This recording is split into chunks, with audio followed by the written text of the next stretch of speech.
One of the most insane things I witnessed when I was in South Africa was the lengths that people go to protect themselves and their homes.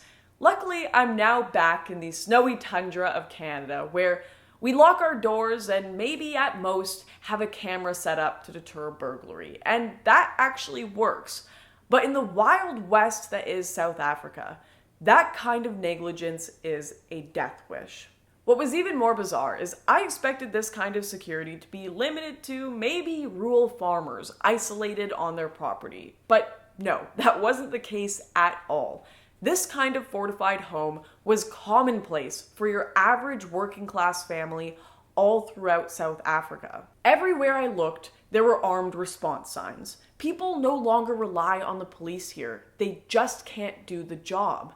Many households instead have private security firms on speed dial. And in fact, many neighborhoods have armed patrols and security WhatsApp groups made up of residents in the area. One we spoke to said they check into it every morning just to make sure they're still alive and not harmed.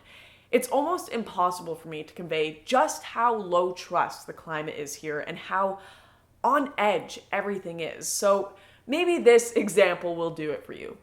In South Africa, there are 3 times as many private security personnel than there are police and army combined. When people go to bed here, it's not just lock the doors. It's not just shut the blinds. It's double check that your barbed wire electric gates outside are locked, pull down the metal bars on your windows and doors, then walk up the stairs to your bedroom and then close the gate in front of your bedroom door and then lock your bedroom door.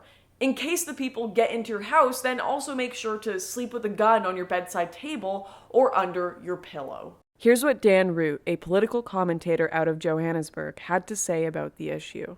Life in Johannesburg mostly happens indoors. You move from one secure environment or one security complex to another, or you could move from a gated community to a shopping center, but everything is guarded.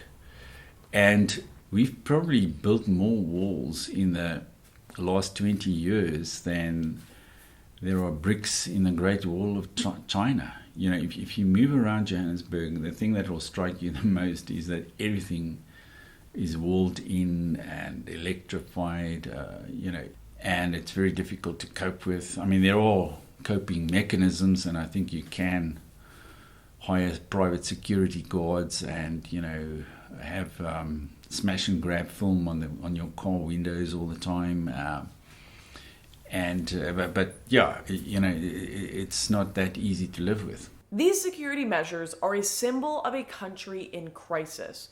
A crisis that is changing the very culture in South Africa. When we talk about crime in South Africa, when we talk about farm attacks, when we talk about the black and the white populations, it's hard to really understand the climate here until you see it, until you've lived in it. People in South Africa do not live like we do in the West. And these security gates, these lengths that they go to protect themselves, are a symptom but also a constant reminder of just how fractured, just how damaged and tribalistic their society is.